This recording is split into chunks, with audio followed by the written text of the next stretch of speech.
पति की याचना कहते हैं।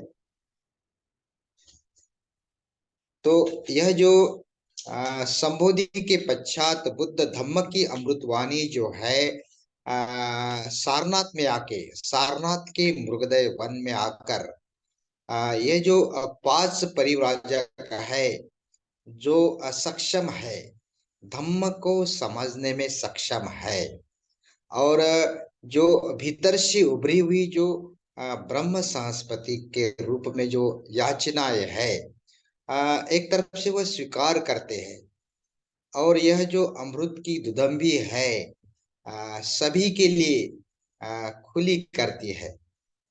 और यह जो दुखित है, पीड़ित है, अन्यायी है, जो भूखे है, कंगाल है, प्यासे है, सभी के लिए भगवान बुद्ध धम्म की अमृतवाणी, धम्म की वर्षा से आनंदित करते हैं।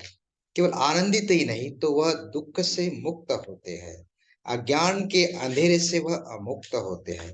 तो जैसे जैसे बुद्ध इन पांच परिराजों को धम्म का उपदेश देते रहे, और यह जो प्रयास है जिन्होंने किया, जो संबोधि प्राप्ति का उद्देश्य जो है मनुष्य के दुख को दूर करना, और उसमें जो चार आर्य सत्य, यह जो शील की बातें है, या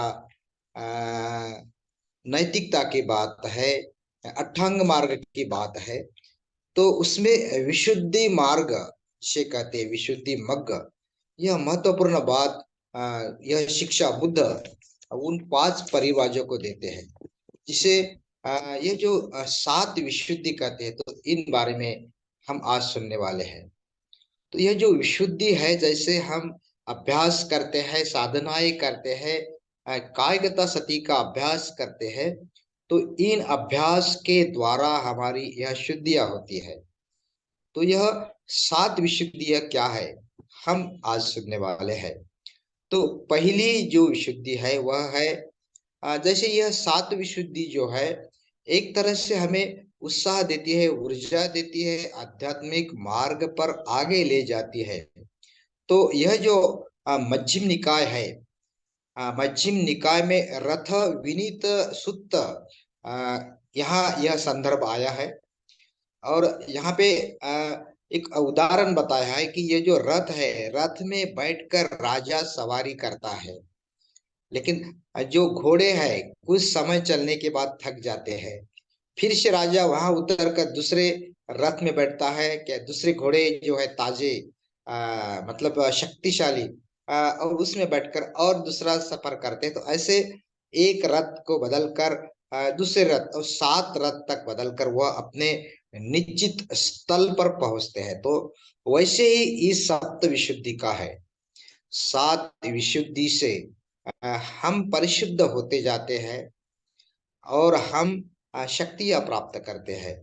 तो समय में यह सात विशुद्धि बताना उसके थोड़ा मुश्किल है, तो हम लोग कुछ चंद बातें थोड़े ऊपरी ओर समझने की कोशिश करते हैं। तो पहली विशुद्धि है, वह है शील विशुद्धि। हम देखते हैं शील सभी साधना का आरंभ है, आधार है, और यह त्रिविध शिक्षा में भी शील समाधि प्रज्ञा, शील समाधि को मजबूत करती है और समाधि प्रज्ञा को मजबूत करती है। तो हर जो पंचशील में हम शील को बार बार दोहराते भी है, अष्टशील है, दशशील है, अलग अलग शील है, लेकिन सभी शीलों का महत्व जो है व्यक्तिगत आध्यात्मिक विकास के साथ साथ यह जो सामाजिक जीवन शैली है, मैत्रीपूर्ण ऐसी जीवन शैली, मैत्रीपूर्ण ऐसा हमारा व्यवहार, उचित ऐसा व्यवहार जिसे धम्म कहते हैं, एक दूसरे के साथ उचित व्यवहार। तो यह जो है व्यक्तिगत विकास और सामाजिक ये जो धारणा है, नैतिकता के आधार पर सामाजिक जीवन को बरकरार रखना, तो यह शील विशुद्धि से संभव है। सील बहुत बड़ा विषय है, हम उस पर ज्यादा चर्चा नहीं करेंगे। लेकिन जब तक सील हमारा दृढ़ मजबूत नहीं होता, हम साधना को आगे नहीं बढ़ा पाते, और जो प्रज्ञा दृष्टि है वह विकसित नहीं कर पाते। तो यह सील विशुद्धि है जो हमें शुरुआत में परिशुद्ध बनने के लिए मदद करती है। तो शील को ऊपरी ओर न समझकर यह जो आचरण है, नित्य सवय जो है, जो हमारी हैबिट है, हर दिन शीलों का आचरण करते रहना, बार बार करते रहना, हर समय करते रहना, हर जगह करते रहना, हम जहां भी हो, जिस परिस्थिति में हो, जिस अवस्था में हो, और हमारी जैसी ये भी अवस्था है, चाहे हम बुढ़ापे में भी क्यों न हो, क्योंकि जैसी उम्र बढ़ती है वह शीलों का आचरण करना कठिन होता है।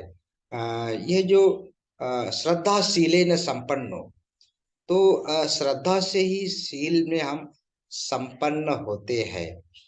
तो शील को उम्र के साथ साथ विकसित करते रहना, आध्यात्मिक विकास के साथ साथ शील तो विकसित होता है, वह हमारी नैतिक अभिव्यक्ति होती है। लेकिन यह जो है शील हमारे दूसरी जो विशुद्धि है, जिसे चित्त विशुद्धि कहते हैं, इस चित्त विशुद्धि का आधार है शील विशुद्धि। शील की विशुद्धि जो है, जहाँ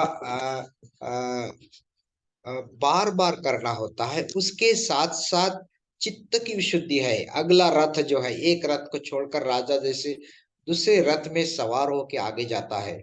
तो शील का भी आचरण करते रहना, और चित्त को समझना, चित्त में निर्माण होने वाले धर्म, उसके धर्म के स्वभाव को समझना। और यह इस सतीपट्ठान के द्वारा, कायगता सती अभ्यास के द्वारा हम उसे मजबूत करते हैं। चित्त में निर्माण होने वाले जो स्वभाव गुण विशेषता है, जहाँ अकुशलता के साथ साथ कुशलता भी है, वहाँ अकुशलता जो है वह राग, द्वेष, मोह, अज्ञानता, भय, ये कई सारी अकुशल बातें चित्त में निर्माण होती है। इन मूल क्लेशों से, अज्ञानता से, द्वेष से, और जो लोभ आसक्ति है, तो एक दूसरे के कारण वह निर्माण होता है। और हमारा अकुशल मन जो है, क्या हम इस क्षण कौन सी चित्त की अवस्था में है, तो इसे पहचानने के लिए हमें साधनाएं, यह कायगता सती का अभ्यास हमें मदद करता है। तो यह जो है हमारे मन पर कार्य करता है। चित्त को विशुद्ध करके हम अकुशलता को कुशलता में जैसे जैसे तब्दील करते हैं, तो हमारा जो व्यवहार है, हम जैसे शुद्ध होते हैं तो मैत्रीपूर्ण ऐसा हमारा व्यवहार, हमारे विचार भी है, हमारे उदात्त ऐसे विचार जो है वह विकसित होते रहते हैं, क्योंकि चित्त से ही काया की शांति, स्थिरता, उसके साथ साथ हमारे विचारों की परिपक्वता निर्माण होती है। तो यह अकुशल चित्त को कुशल चित्त में बदलना, बार बार इस चित्त जो विशुद्धि है, चित्त की विशुद्धि को विकसित समझना, परखना, जो अकुशल चित्त है, उस अकुशल चित्त को कुशलता में तब्दील करने के लिए प्रयास करना, और इसे हमें इसलिए यह साधना मदद करती है। यह कायगता सती का अभ्यास हमें यह शील विशुद्धि के आधार पर चित्त की विशुद्धि मजबूत दृढ़ करने के लिए मदद करती है। तो नियमितता से ध्यान करके मन को, मन की जो अवस्था है, जो विचलित है, जो परेशान है, जो संभ्रम में है, जो अज्ञानता के कारण और मिथ्या दृष्टि में फंसी रहती है, तो इस अवस्था को, कुशल चित्त की अवस्था को अकुशल चित्त में बदलना, यह जो चित्त विशुद्धि है, शील विशुद्धि से ही विकसित होती है। तो तीसरी विशुद्धि है, वह है दृष्टि विशुद्धि। यह 7 विशुद्धि मग्ग विशुद्धि का हम अभ्यास कर रहे हैं। तो दृष्टि विशुद्धि यह खास तौर पर अज्ञानता से, मिथ्या दृष्टि से बाहर निकलने के लिए तो मदद करती है। यह सतिपट्ठान कायगता सती हमारे दृष्टिकोण को विकसित करने के लिए मदद करते हैं। मिथ्या दृष्टि नष्ट करके हमारी दृष्टि जैसी जैसी शुद्ध होती है। मिथ्या दृष्टि के बहुत सारे ऐसे प्रकार है, जैसे 64 64 उसके प्रकार बताए हैं, लेकिन हम उतने हम नहीं देखेंगे। तो वो 3 प्रकार जो है खास तौर पे यह मिथ्या दृष्टि के गलत धारणा, गलत, तो यह जो मिथ्या दृष्टि आती है हमारे गलत संस्कारों से हमारे भीतर वह निर्माण होती है। जैसे 3 प्रकार जो बताए मिथ्या दृष्टि के, कि हर चीज जो है वह जो चीज है वह कोई शक्ति या परमेश्वर ईश्वर उसने निर्माण की है, किसी ने तो भी निर्माण की है। यह एक मिथ्या दृष्टि होती है। दूसरी है तो जो चीजें घटित होती है, जो भी घटनाएं घटित होती है,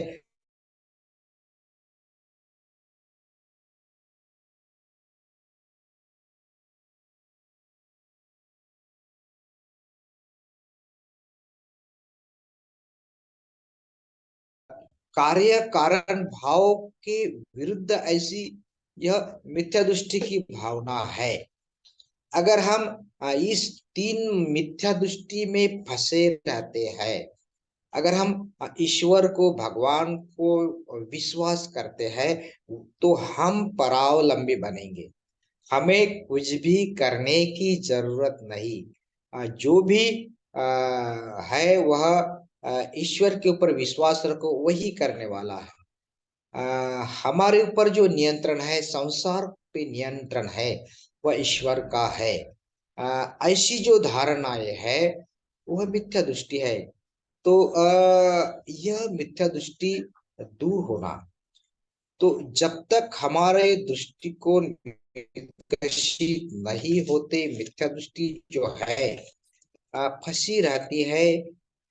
यह 3 के साथ साथ और कई सारे हमारे कर्म के बारे में, हमारे स्कंद के बारे में अलग अलग तरह से 64 ऐसे मिथ्या दृष्टि है।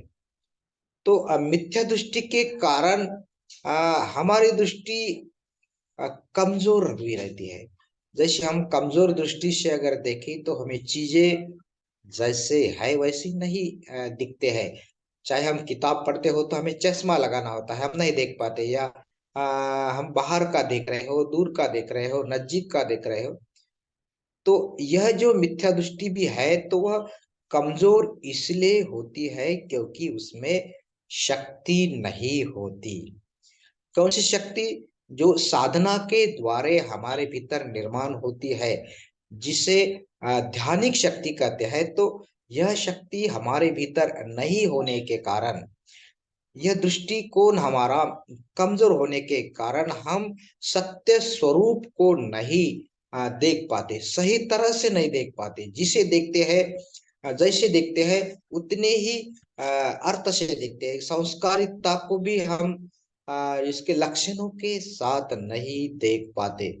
संस्कारिकता अस्तित्व का है, जो है वह दुखमय है, वह अनित्य है, वह अनात्म है। यह जो लक्षण है उसे ऊपर ही ऊपर समझते। तो जैसे जैसे हमारा दृष्टिकोण में कमजोरता निकलती है, ध्यानिक सामर्थ्य शक्ति निर्माण होती है, तो हम चीजें को जैसा है वैसा देख पाते हैं।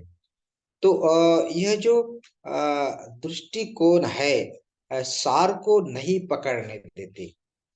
असारे सार मतीनो सारे चा सार दक्षिणो ते सार नाधि गच्छन्ति मिच्छा संगप्प गोचरो। मिथ्या दृष्टि में फंसे रहने के कारण जो धर्म का सार है, धर्म का रस है, उसे हम नहीं निचोड़ सकते।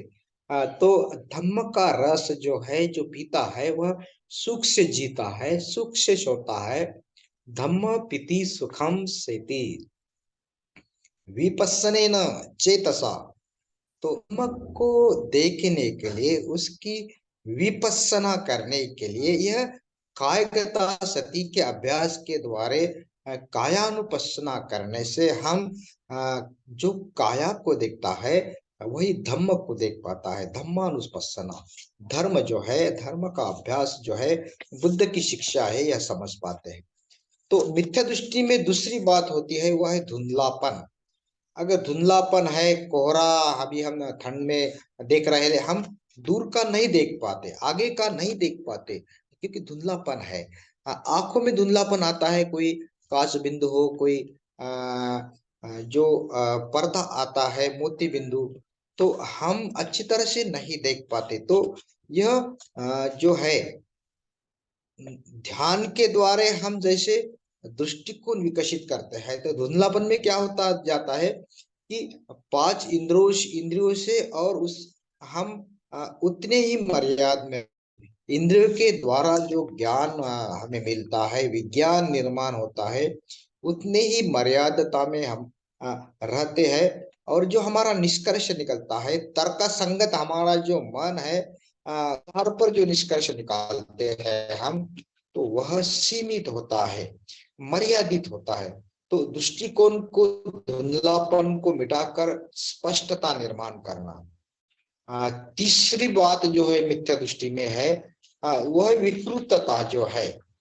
क्योंकि अगर कमजोर भी नहीं है हमारे आंखें, धुंधलापन भी नहीं है, लेकिन अगर विकृतता है, देखने की दृष्टि में भी अगर विकृतता है, तो हम भावनाओं द्वारा हमारे जो है, जहां हम आनंद के क्षण में होते हैं तो वहां हमें सुख ऐसा लगता है, लेकिन जब दुख के क्षण में होते हैं तो हम जो है, तो हमारी अवस्था अलग है। जो चार विपर्यास है, उस चारों विपर्यास में चित्त को स्थिर रखना, अकंपित रखना, शांत रखना, तो इसलिए हमें यह विकसित दृष्टिकोण मदद करता है। जो नापसंद चीज है, अगर जो हमारे सामने आए या हम देखें, तो यह जो बुराई ही कोई चीज हो या कोई व्यक्ति हो, उसकी नजर आती है। अगर हमारे नजदीक के है, रिश्तेदार है या मित्र है, तो उनकी जो है, तो हम अच्छी ही बातें देखते हैं। तो दुश्मन की जो खूबियां निकालते रहना और दोष के जो है अच्छा ही केवल देखते रहना, तो यह जो है विकृत दृष्टि के कारण हम जैसा है वैसा नहीं देख पाते। तो दृष्टिकोण शुद्ध होने के बाद हम सभी को समानता के दृष्टि से देखेंगे। तो अगर इस दृष्टि विशुद्धि विकसित करते हैं, तो यह तीनों विकृतियां हमारे निकलते हैं। दृष्टि विशुद्धि से हम प्रज्ञा की ओर विकसित हो सकते हैं, और इसलिए हमें ध्यान मदद करता है। कायगता सती का अभ्यास हमारे दृष्टिकोण को विशाल बनने के लिए मदद करता है। तो बहुत एक एक दृष्टिकोण के ऊपर समय लग सकता है, तो हम आगे का जो सप्त जो विशुद्धि है, उसकी चौथी विशुद्धि देखने वाले, वह है कांक्षा वितरण विशुद्धि, जिसे शंका कहते हैं। यह जो शंका जो है हमारे मन में अगर निर्माण होती है, तो विकास के मार्ग पर हम आगे तक नहीं जा पाते। वैसे जो यह जो है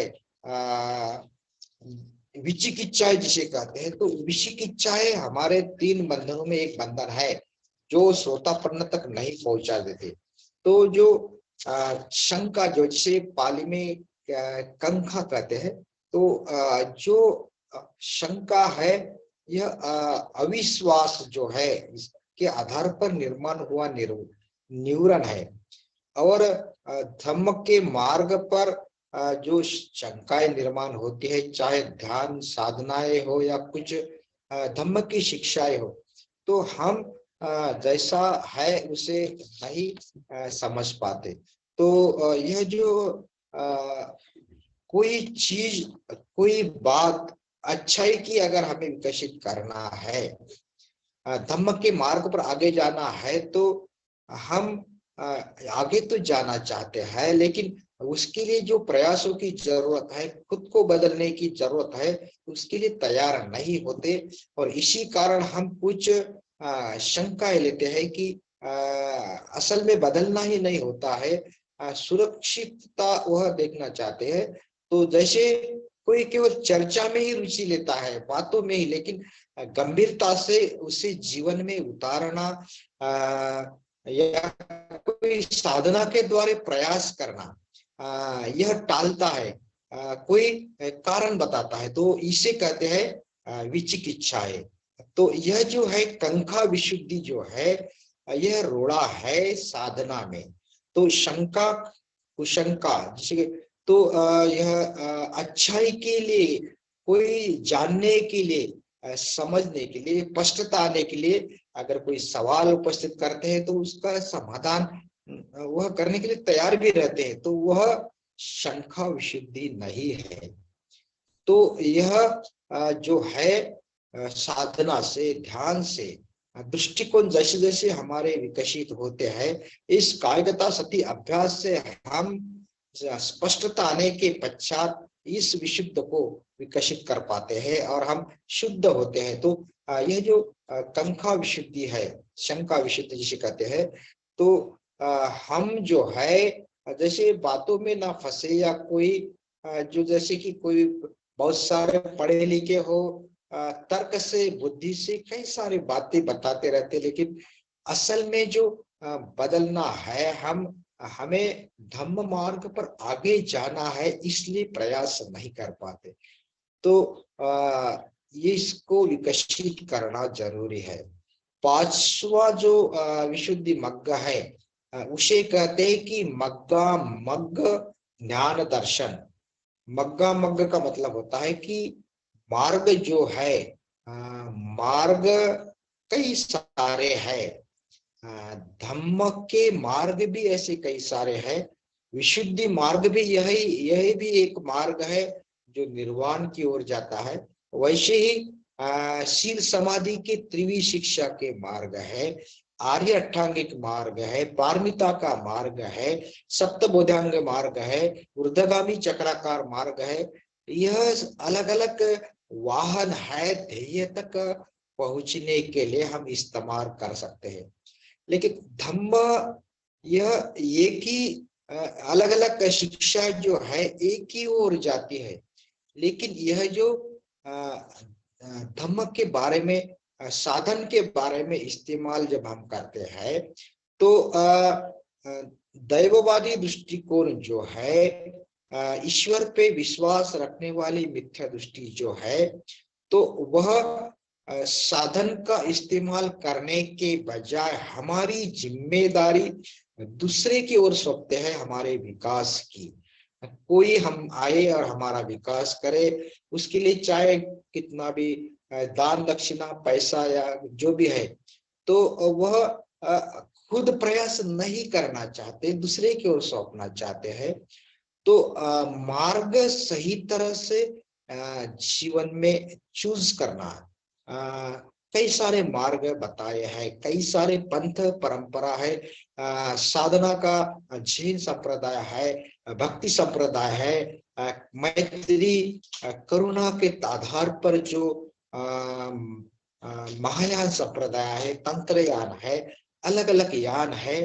और सभी जो परंपरा का सार जो है, उर्गेन संघर्ष जिन्हें हमें इस ऊंची ये संघ पद्धति में देवी शिक्षा पद्धति में दिया है, अलग अलग अभ्यास हमें दिए हैं। अगर इस अभ्यास के साथ, इस मार्ग के साथ चलते हैं, इसे समझते हैं, उसे चुनकर समझते हैं, तो मार्ग का जो चुनना है, इसका भी ज्ञान बहुत महत्वपूर्ण है। तो इसकी विशुद्धि मग्गा मग्ग ज्ञान दर्शन की विशुद्धि से होती है।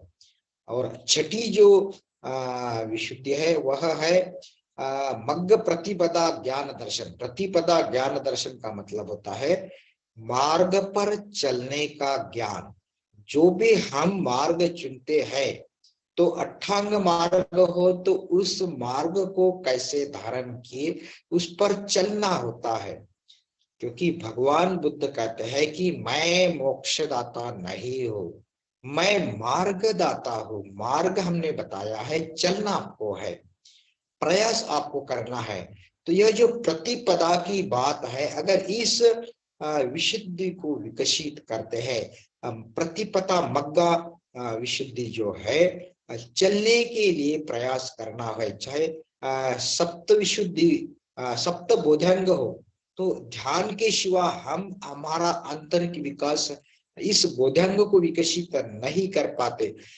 स्मृति, प्रीति, प्रसिद्धि, सुख, अलग अलग जो शब्द है केवल ऊपरी शब्द ही रहेंगे जब तक हम साधना के द्वारा इन शब्दों को नहीं अनुभव करेंगे। तो यह सतिपट्ठान का ध्यान हमें मदद करता है, जैसा है वैसा समझने का अभ्यास, मार्ग के को समझने का अभ्यास, मार्ग को चुनने का अभ्यास। तो यह विशुद्धि मग्ग जो भगवान बुद्ध ने 5 परिवाजकों को यस उस मृदा सारनाथ के वन में बताया था। तो यह जो है प्रतिपदा का ज्ञान, महत्वपूर्ण ऐसा ज्ञान। और आखिरी सप्त विशुद्धि है, वह है ज्ञान दर्शनम। यह जो दर्शनम जो है, देख, यह तो दृष्टि को देखने का अभ्यास, यह जो है प्रज्ञा की प्राप्ति का अभ्यास। प्रज्ञा कोई किताबें पढ़कर प्राप्त होने वाली बात नहीं है। प्रज्ञा के विकास में जागृति और करुणा दोनों का संतुलन होता है, दोनों का सहयोग होता है। मैत्री करुणा के बगैर ना प्रज्ञा विकसित कर पाते हैं, और ना उच्च जागृति के बगैर हम मैत्री को साथ ले सकते। तो दोनों का संतुलित तौर पर विकास करते रहना, प्रज्ञाओं की प्राप्ति के लिए यह प्रयास करते रहना। तो हमारे दृष्टि जो है, हमारा दर्शन मार्ग जो है, सम्यक दृष्टि जो है, जैसी जैसी विकसित होगी तो हम इस दर्शन मार्ग को भावना मार्ग में उतार कर हमारे कृति के आचरण में ढालकर हम सम्यक समाधि तक पहुंच सकते हैं। तो सम्यक समाधि से ही, जैसे समाधि जो है दिया है, और प्रज्ञा जो है उस दिया का प्रकाश है, प्रकाश को हमारे भीतरी अंतर्मन के भीतरी जो अत्यदीप भव है, उस दीप को प्रकाशित करना है। हमें हमारे चित्त को शुद्ध सुस्पष्ट जब तक हम नहीं करते, तो यथार्थ दर्शन को जैसा है वैसे देखने की दृष्टि को हम विकसित नहीं कर पाते। तो जागृति की उच्च अवस्था और उसके साथ साथ करुणा, प्रज्ञा और करुणा के 2 पंख है। वह यह जो संबोधि है, संबोधि की परिपूर्णता है। तो संबोधि में कई सारे ऐसे गुण विशेषताएं है, प्रज्ञा, करुणा, उपेक्षा, मैत्री, मोदिता, जो ब्रह्म विहार के अलग अलग, उपेक्षा तो अलग अलग भाव है। तो शब्द तो हम सुनते हैं, जब तक साधना के द्वारा इसे अनुभव नहीं कर पाते। और साधना के अनुभव के लिए हमारा जो जीवन है, जीने का तरीका है, क्या हम जागृति के साथ जीवन जी रहे हैं? यह जागृति युक्त जीवन है, सुखद है, शांतता देने वाला है। यह जो जागृति का जीवन कायकता सती के प्रैक्टिस से विकसित होता है। अगर हम चल रहे हैं, बैठ रहे हैं, सो रहे हैं, खाना खा रहे हैं, जो कुछ भी क्रियाएं गतिविधियां कर रहे हैं, अगर उसे पूरे जागृति के साथ करते हैं, उस कार्य में इसी क्षण के अनुभव के साथ बड़े लगन से करते हैं, वर्तमान का जीवन जीकर इस क्षण का अनुभव लेकर कायकता सती का अभ्यास करते हैं, उत्साह के साथ करते हैं तो यह अभ्यास से ही हमें सुख मिलता है। हम काम तो करते हैं, कर्म तो करते हैं, क्रिया तो करते हैं, लेकिन उस कर्म में, क्रिया में अगर दर्पण है, कोई दबाव है, इच्छा नाखुशी से करते हैं, किसी ने बताया है, हमारे कुछ अधिकार जिनके पास पावर है अगर वह बताते हैं, किसी को दिखाने के लिए करते हैं, तो वह कायरता सती का अभ्यास नहीं होगा।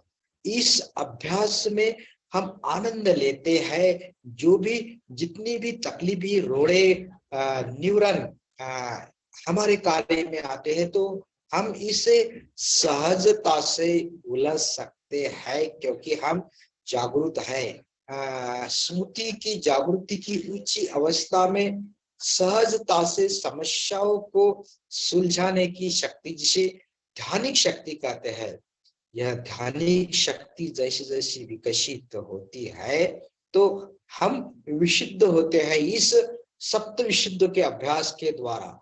और इसे यह कायगता शक्ति का अभ्यास हमें मदद करता है। बार बार अगर जीवन में चाहे हम कितने भी व्यस्त हो या कुछ न करते हुए शांत बैठे हो, चाहे हम सोए हो, चाहे हम निद्रा में हो या कोई ख्याबों में भी हो, तो पूरे जागृति के साथ जीवन को आगे चलाते हैं। इस अभ्यास को जीवन में प्राथमिकता के साथ पर एक साधना के तौर पर, क्योंकि ध्यान है, साधना है, इसका जो उद्देश्य है आखिरी एकाग्रता विधायकता के साथ साथ इस न्यूरन को निकालना और कुशलता को विकसित करना, जिसे आध्यात्मिक पुनर्जन्म कहते हैं। तो उस आध्यात्मिक पुनर्जन्म को विकसित करने के लिए यह जो कायगता सती है, जो कायानुपස්සना करता है, इस ध्यान को करता है, तो काया से ही, जैसे काया के भीतर निर्माण होने वाली वेदनाएं है, चित्त में निर्माण होने वाले अलग अलग धर्म है, तो वेदनानुस्मृति, चित्तानुस्मृति और धर्मानुस्मृति और सत्यता की स्मृति की ओर हम विकसित होते हैं, जिसे बुद्धानुस्मृति कहते हैं। तो बुद्धानुस्मृति के द्वारा हम हमारे चित्त के भीतर छिपे हुए जो बुद्ध बीज है उसे फुला सकते हैं। तो वही हमारा उद्देश्य है इस कायगता सती का। तो यह जो सप्त विशुद्धि है, निश्चित ही इस साधना के लिए, सतिपट्ठान के लिए हमें मदद करती है। तो सभी ने शांति से सुन लिया। सभी का बहुत बहुत धन्यवाद। Thank you.